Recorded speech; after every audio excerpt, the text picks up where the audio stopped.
Welcome to another episode of the CPG Guys podcast. Our co-hosts, Sri Rajagopalan and Peter V.S. Bond, explore how brands and retailers engage with consumers online, in-store, and everywhere in between. And now, here are Sri and Peter. Hello, everybody, and welcome to this episode of the CPG Guys podcast. And this is a special one focused on the recent industry changes to advertising and privacy. I'm Sri, one of the aforementioned CPG guys, and my domains of expertise focus on branding, D2C, unified commerce, retail media, and marketplaces. And of course, joining me is my co-host, the other CPG guy. His subject matter expertise focuses on digital shelf content, UGC, retail, customer data, insight, CRM, and loyalty. Please join me in welcoming the man with the golden voice, Mr. Bond. How are you today, sir? I feel like a villain in a Bond movie, the man with the golden voice. I'm well, Sri. I'm really excited about this episode.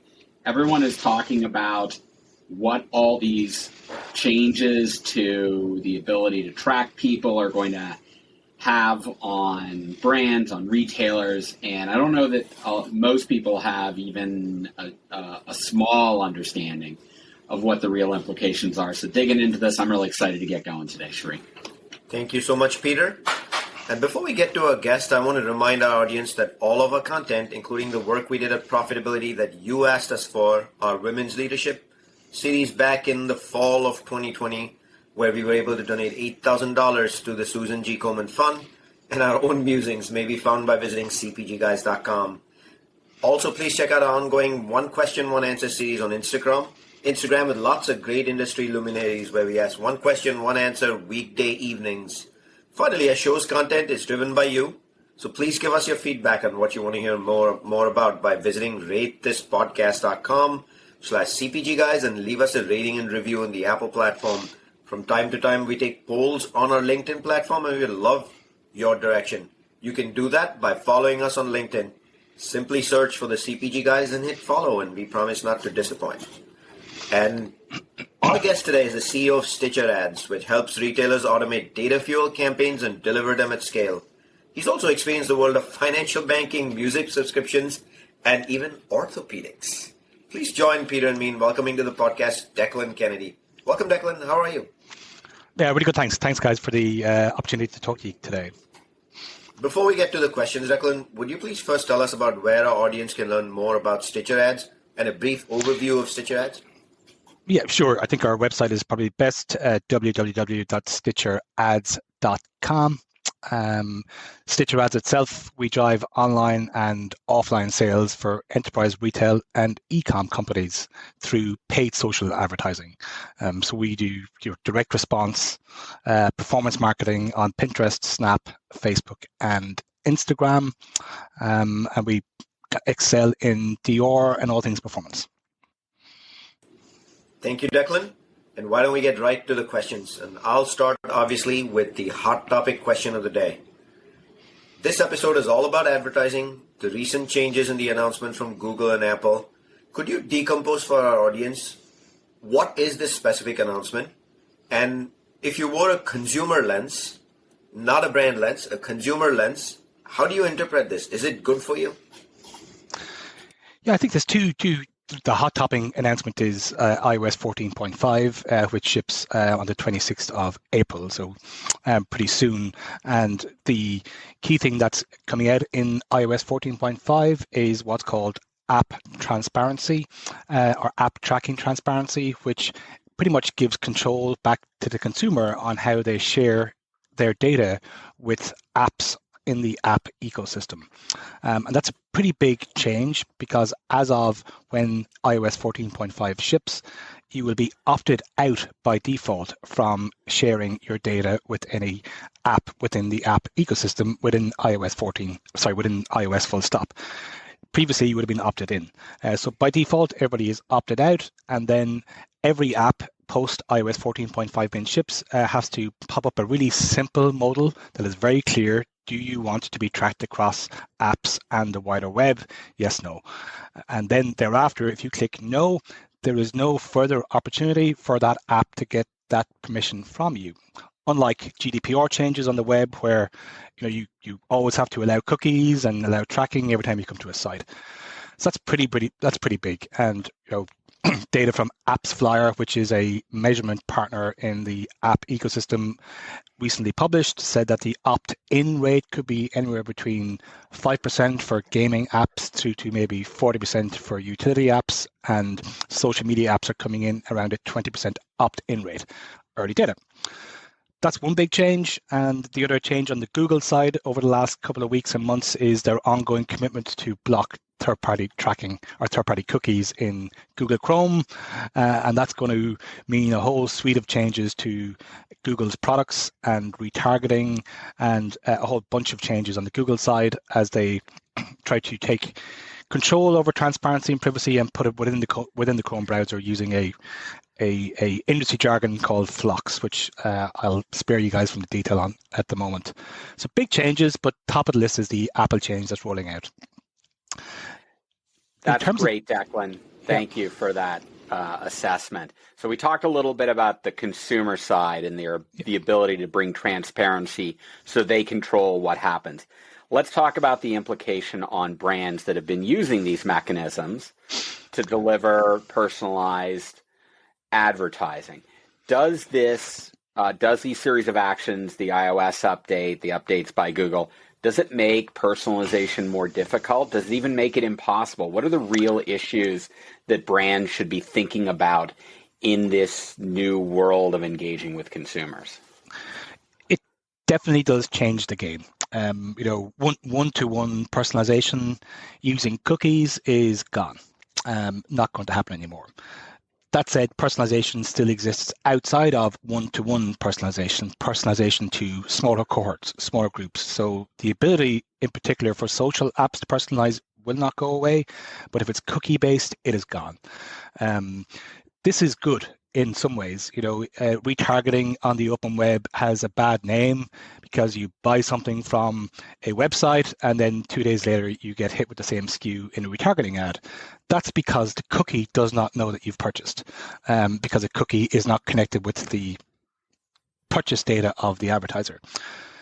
So fundamentally, the real issue when you boil it back up a bit is retargeting, no matter what way you dress it up, is going to look worse post these changes being rolled out. The amount of people you can retarget in your retargeting audience is going to decrease in size. As a result, the performance that the advertiser gets from retargeting will look worse. That's no matter what way it happens, that's the outcome. So the real issue is proving and understanding the performance that you can get from the publisher, be it Google GDN or Criteo retargeting or Open Web or the walled gardens themselves. So that's the key issue, and everybody is scrambling to understand how to track and measure post this change.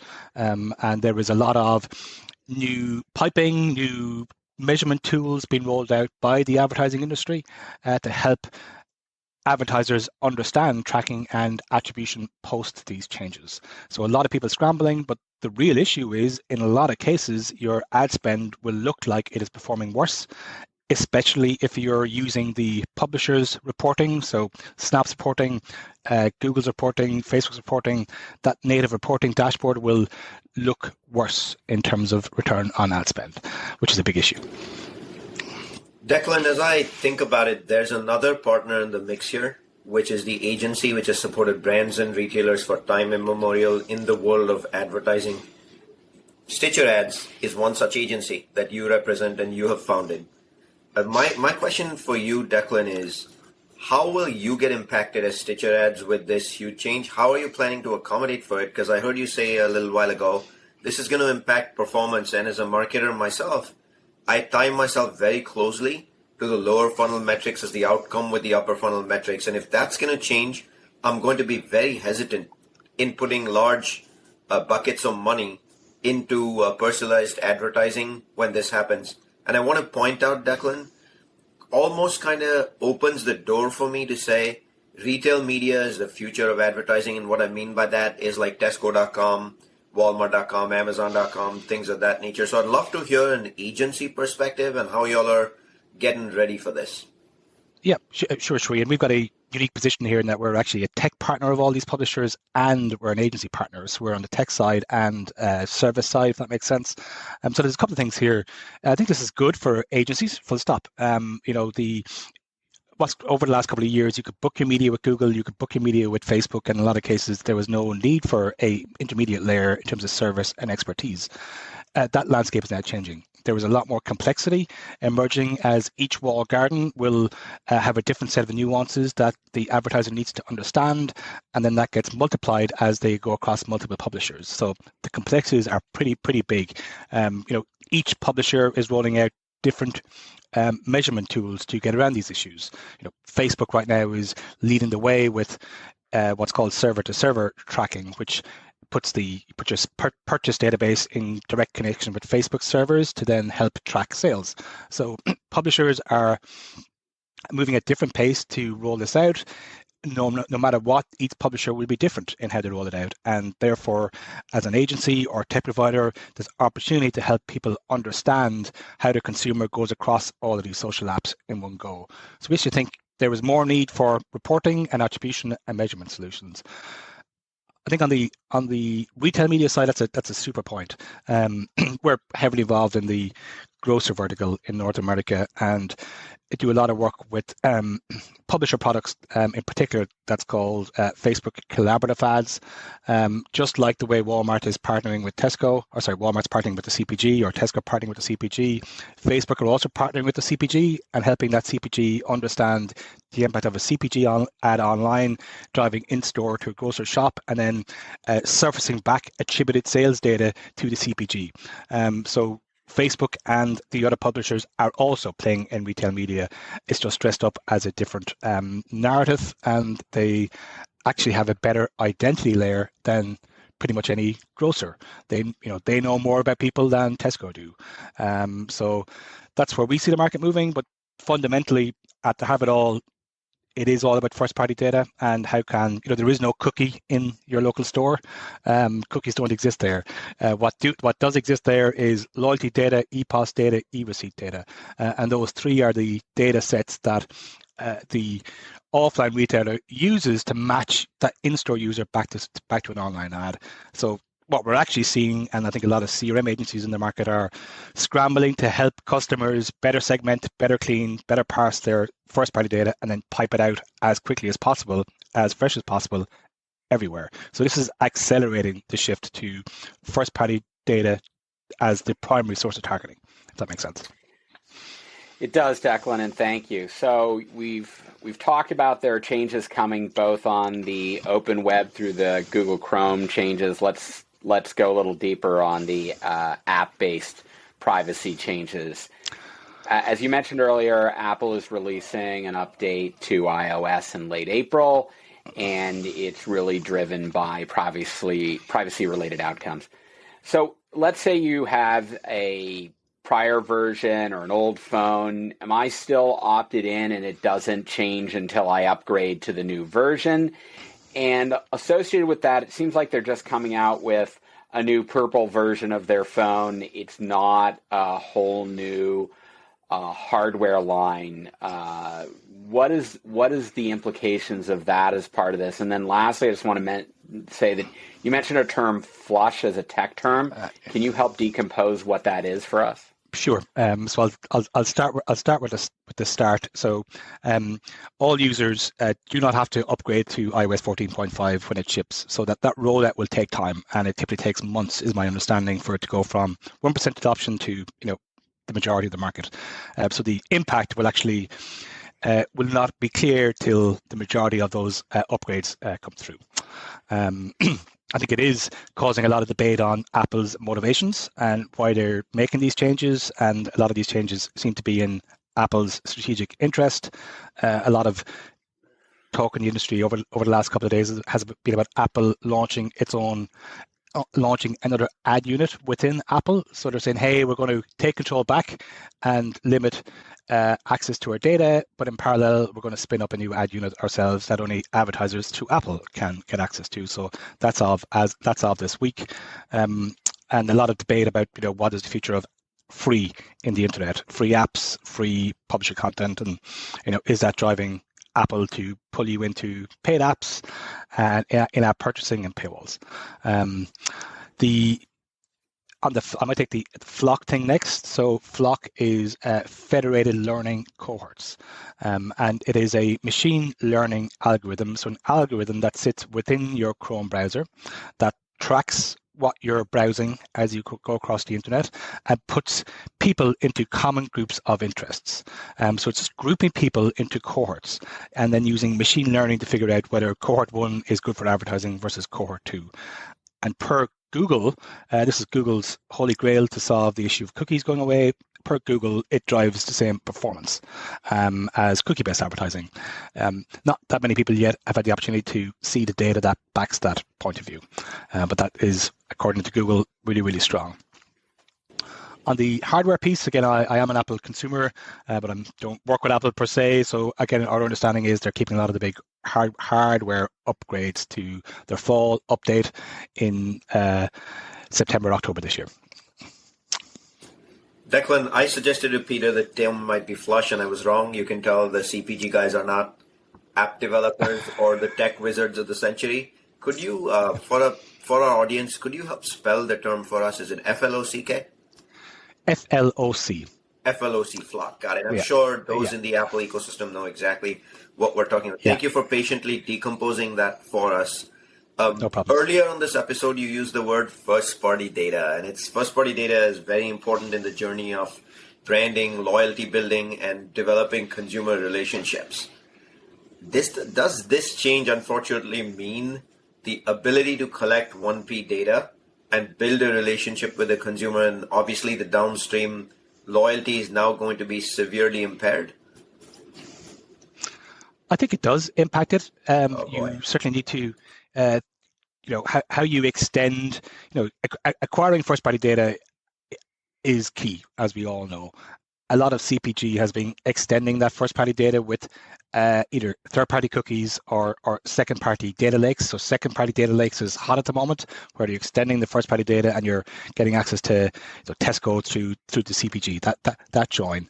I think that even the concept of second-party data is under threat in the medium term, because has the consumer really signed up to the CPG sharing its purchase data with Tesco?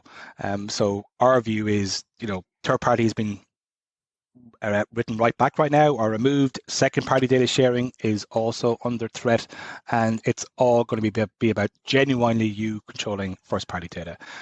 Obviously, CPG is slightly different in that the CPG does have a very tight relationship with the grocer. So we think that that retail media space or publisher specific products like Facebook collaborative ads is safe for the next couple of years. However, if this trend of taking back control continues, then all bets are off. Thank you, Declan, for that. Let me close out our questions with this last one.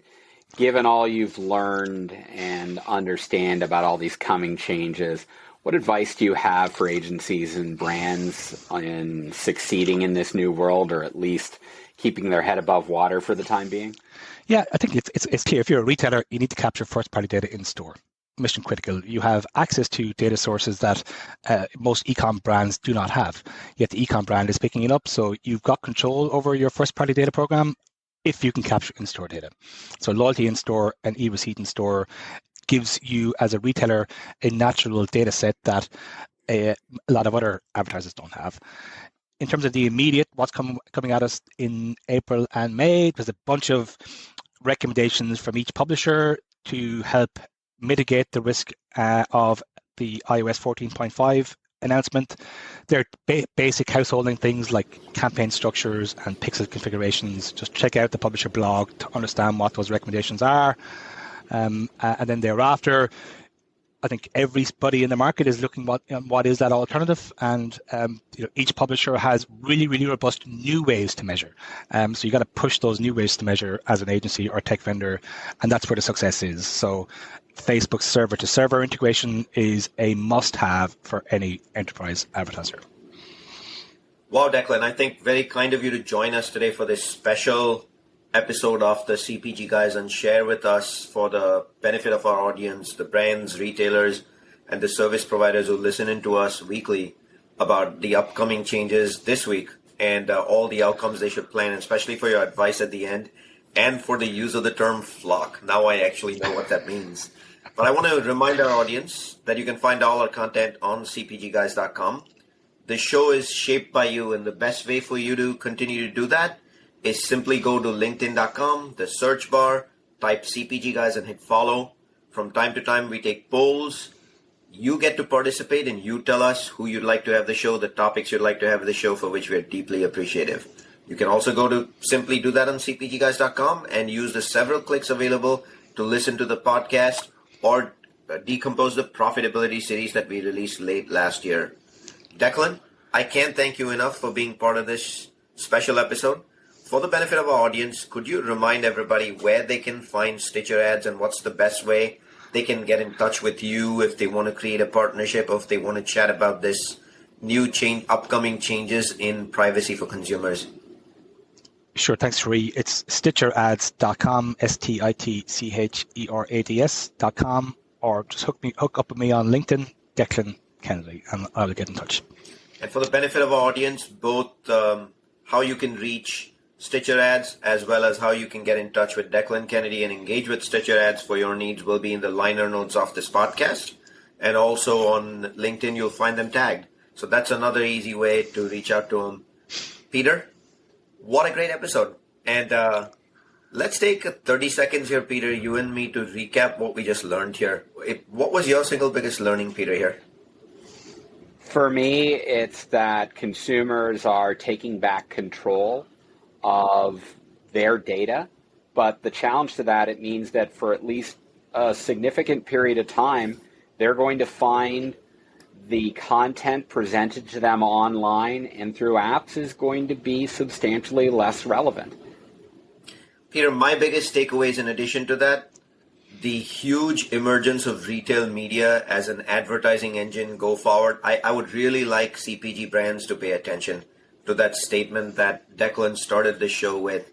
And the repeat reminder that at the end of the day, 1P data, 2P data, 3P data rules supreme. And both Peter and I come from a background of 3P data, and I kind of chuckle a little bit as I hear that. But for our audience, a pleasure doing this for you guys week over week. Hope you enjoyed this special episode with Declan Kennedy, CEO of StitcherAds. And we will be back soon next week with another episode of the CPG Guys. Thank you.